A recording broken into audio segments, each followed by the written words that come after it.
Hello friends, welcome to my channel. तो मैं ये शॉर्ट कुर्ती की कटिंग स्टिचिंग की वीडियो आप लोगों के साथ शेयर करूंगी।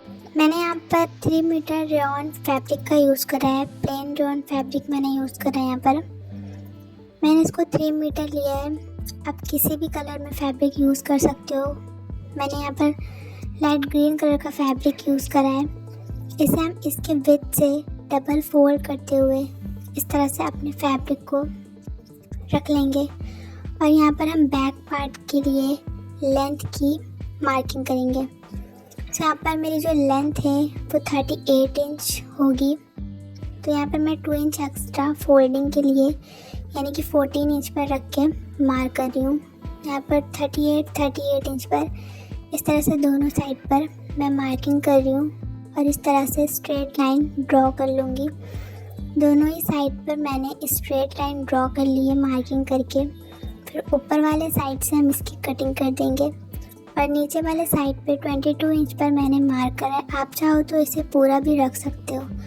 इसके बाद हम अपने शोल्डर की मार्किंग करेंगे 7 इंचेस पर और हाफ इंच हम शोल्डर को डाउन करेंगे। फिर हम अपने आर्म होल के लिए 7 इंचेस पर मार्क करेंगे और नीचे साइड पर भी जैसे हमने ऊपर 7 इंच शोल्डर की मार्किंग करी, नीचे साइड पर भी 7 इंच पर मार्क कर लेंगे और इस तरह से दोनों मार्किंग को मिला लेंगे और इसके सेंटर में एक लाइन इस तरह से ड्रॉ कर लेंगे। फिर हम अपनी फिटिंग की मार्किंग करेंगे। आपका जो भी फिटिंग साइज़ हो, मतलब आप जो भी बस्ट साइज़ हो, उसमें आपको 2 इंच प्लस लेना है क्योंकि ये कुर्ती लूज़ रहेगी। तो मेरा जो कुर्ती का बस्ट साइज़ है वो 18 इंच है, तो मैं यहाँ पर 20 इंच ले रही हूँ, मतलब कि मैंने 10 इंच पर मार्क करा है। फिर यहाँ हम 7 इंच पर इसकी विड्थ के लिए मार्किंग करेंगे और इसकी वेस्ट की मार्किंग भी 2 इंच एक्स्ट्रा लेते हुए कर लेंगे। आपको अपनी फिटिंग के अकॉर्डिंग इसकी मार्किंग करनी है। फिर हम इसे इस तरह से साइड से मिला लेंगे। अब मैं अपने आर्म होल की मार्किंग करूँगी। तो यहाँ पर मैंने सेंटर से 1.5 इंच पर रखते हुए मार्किंग करी है। फिर साइड वाले मार्क से इसे मैं इस तरह से राउंड शेप में मिला लूँगी और ऊपर वाले साइड से भी इसे इस तरह से मिलाकर मैं अपना आर्म होल रेडी कर लूँगी। इसके बाद हमें शोल्डर के लिए 3.5 इंच पर मार्क करना है। यहाँ पर मैंने मार्क करके अपने शोल्डर को डाउन कर दिया है। हमारे बैक पार्ट की जो फिटिंग की मार्किंग हो गई है। हम इसके नीचे साइड का जो फ्लेयर है उसकी मार्किंग करेंगे, जैसे कि मैंने यहाँ पर 22 इंच पर मार्क करा हुआ था। फिर हम इसे ऊपर वाले साइड से मिलाते हुए इस तरह से लाइन ड्रॉ कर लेंगे। नीचे साइड से यहाँ पर मैं 2 इंच पर मार्क करके इसे हल्का सा राउंड शेप दूंगी। इस तरह से इसे अपने मार्क से मिला लूँगी। तो यहाँ पर मेरी मार्किंग डन हो गई है। अब मैं इसकी कटिंग करूँगी। जो हमें नीचे एक्स्ट्रा मार्जिन छोड़ा है उसको लेते हुए ही हमें इसकी कटिंग करनी है। आर्म होल की हमने जो मार्किंग करी है उसके ऊपर ही कटिंग करेंगे और साइड से एक्स्ट्रा मार्जिन लेते हुए इसकी कटिंग डन कर लेंगे। इसकी कटिंग बैक पार्ट की हो गई है। तो अब हम अपने बैक पार्ट को साइड रख देंगे और फ्रंट पार्ट की कटिंग करेंगे। तो यहाँ पर हमारा जो बैक पार्ट की साइड से एक्स्ट्रा फैब्रिक निकला है उससे हम अपने अपेक्स पॉइंट के लिए कटिंग करेंगे। इस तरह से आपका जो भी अपेक्स पॉइंट हो, मेरा अपेक्स पॉइंट 10 इंच है, तो यहाँ पर मैं 1 इंच एक्स्ट्रा मार्जिन के लिए लेते हुए 11 इंचेस पर मार्किंग कर रही हूँ। अगर आपका अपेक्स पॉइंट 11 इंच पर हो तो आपको 12 इंच पर मार्क करना है 1 इंच एक्स्ट्रा लेते हुए। इस तरह से मैंने 11 इंच मार्क करके इसकी कटिंग कर ली है। साइड से जो एक्स्ट्रा फैब्रिक था उसको मैंने कट करके हटा दिया। फिर हमने जो बैक पार्ट की कटिंग करी थी उसको इस तरह से इसके ऊपर प्लेस करते हुए कुछ इस तरह से इसकी मार्किंग कर लेनी है अपने बैक पार्ट के अकॉर्डिंगली। तो यहाँ पर मेरी मार्किंग डन हो गई है। इसके अकॉर्डिंगली हम इसकी कटिंग कर लेंगे। यहाँ पर हमारी कटिंग हो गई है। आप अपने फ्रंट आर्म होल को हाफ इंच डीप कर लेंगे। इस तरह से मैंने हाफ इंच पर मार्क कर लिया है और इसकी कटिंग कर देंगे हम इसके अकॉर्डिंगली। यहाँ पर हमारे आर्म होल की कटिंग हो गई है फ्रंट पार्ट पे। हम इसके नेक की कटिंग करेंगे। तो यहाँ पर शोल्डर के लिए मैंने 3.5 इंच पर मार्क करा, जैसे कि हमने बैक पार्ट में 3.5 इंच पर मार्किंग करी थी। फ्रंट नेक की डीपनेस मैं 5 इंच ले रही हूँ। आप अपने अकॉर्डिंग डीपनेस रख सकते हो और अपने नेक को मैं राउंड शेप देते हुए इसकी कटिंग करूँगी। यहाँ पर मैंने राउंड शेप ड्रॉ कर लिया है। अपने नेक की कटिंग मैंने कर ली है। यहाँ पर हमारे अपेक्स पार्ट की कटिंग डन हो गई है। अब मैं अपने बैक पार्ट की नेक की कटिंग करूँगी। तो यहाँ पर जो उसका शोल्डर की मार्किंग मैंने 3.5 इंच पर करी है, इसकी डीपनेस में ले रही हूँ 3 इंच।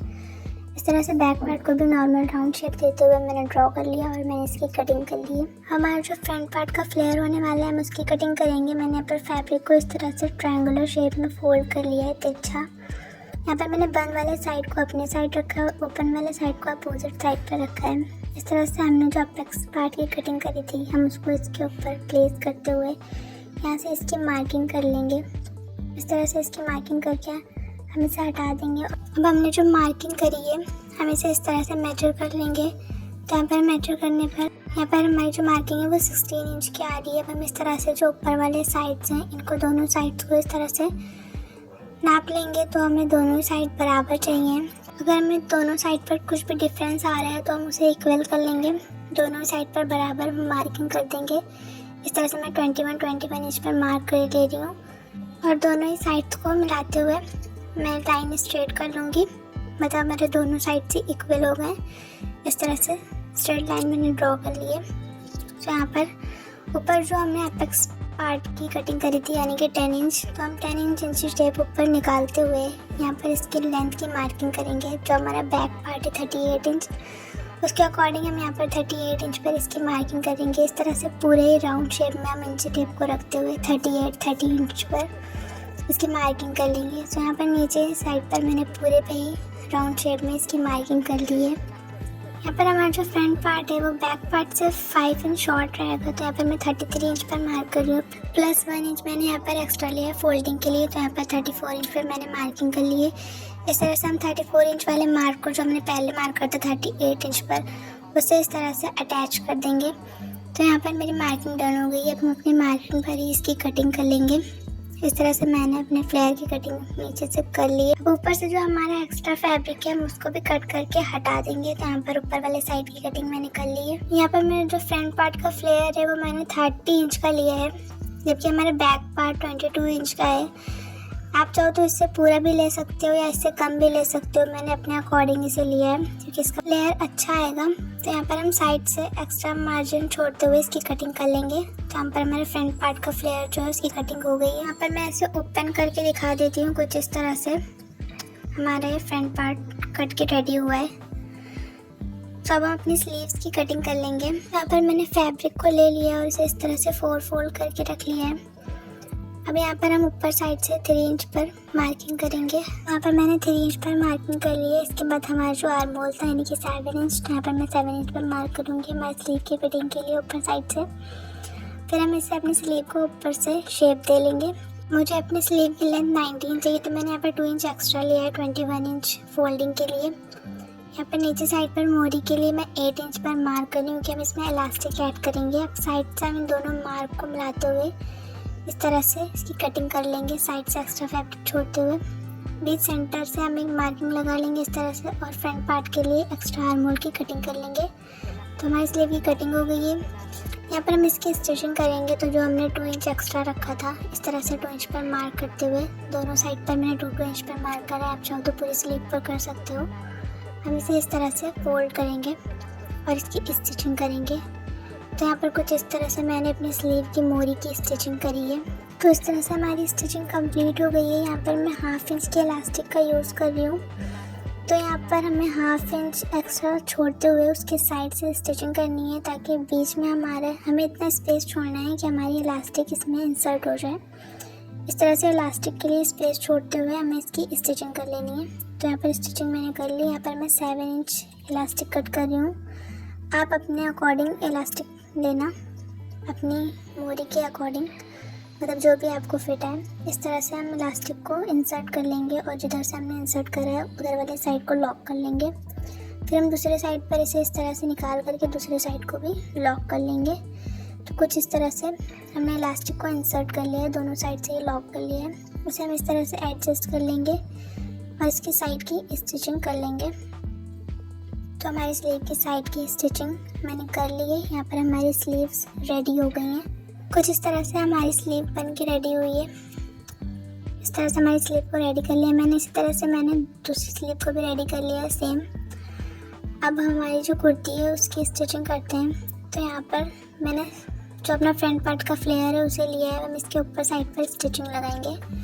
और स्टिचिंग लगाने के बाद इस तरह से थ्रेड को पुल करते हुए इसमें गैदर्स क्रिएट करेंगे। तो यहाँ पर इस तरह से मैंने इसमें प्लेट्स रेडी कर ली हैं और हमारा जो अपेक्स पार्ट है उसे हम इस तरह से रखते हुए इसके अकॉर्डिंग हम सेट करेंगे, मतलब जितना है उतना ही। तो यहाँ पर मैंने इसे मेजर कर लिया है।